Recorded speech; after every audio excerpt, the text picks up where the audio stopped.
Good morning po mga kababayan, ma'am sir. This is Jam the Filipino channel, ang inyong pong lingkod. So today is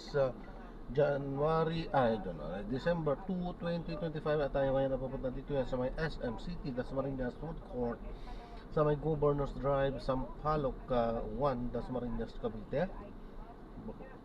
At dadalhin po natin ito sa may Shack Bites sa Paliparan site, Dasmariñas sa Cavite pa rin po yan. Okay, so magbabalik po tayo mamaya unti po pag nakuha na po natin sila. Disclaimer lang po, ang content po natin ay kalsada at hindi ang passenger, kaya nga naman sakasakali man po na may marinig kayo mga pangalan ng lugar, pangalan ng tao, pangalan ng organizations, government o private man yan, ay wala pong kinalaman ng channel na ito at wala pong pinapatungkulan. Lahat po ng pinag-uusapan dito ay pawang dito lamang po yan sa loob at wala pong pinapatungkulan sa labas. Okay po, magbabalik po tayo mamaya konti pag nakuha na po natin sila. At manatiling nakapli lang muna yan habang andito na tayo. At habang inaantay natin sila ay mag-play lang po yan. Magkaroon ng konti ay andun na yung ating pick-up area para makinig tayo ng mga nagbabagong balita at mga talakayan. Ano po? Ayan. So, ito magandang balita. Sana sundan po ito ng ibang mga LGU. I'm sure ibang LGU po ay they're also doing their own thing. But for the rest na wala, sabi dito ni Mayor Joy, we actively encourage everyone to get tested, know your status. So from January daw to October ng 2025, they have conducted 47,500 tests, way above any other city.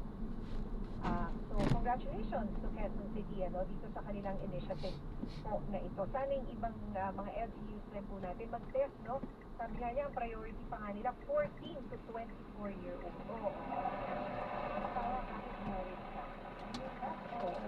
Alam mo na kung nangyayari sa problema sa mga tao. Maraming salamat Dr. Ronchi Sebastian for our report.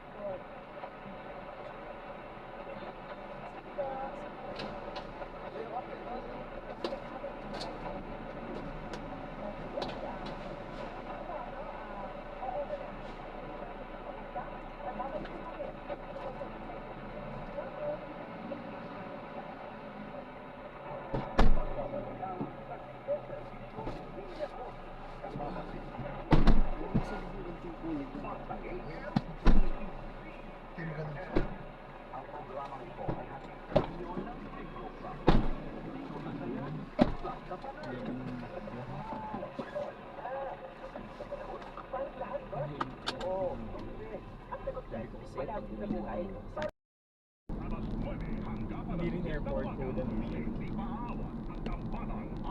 Parang mamaya sa release.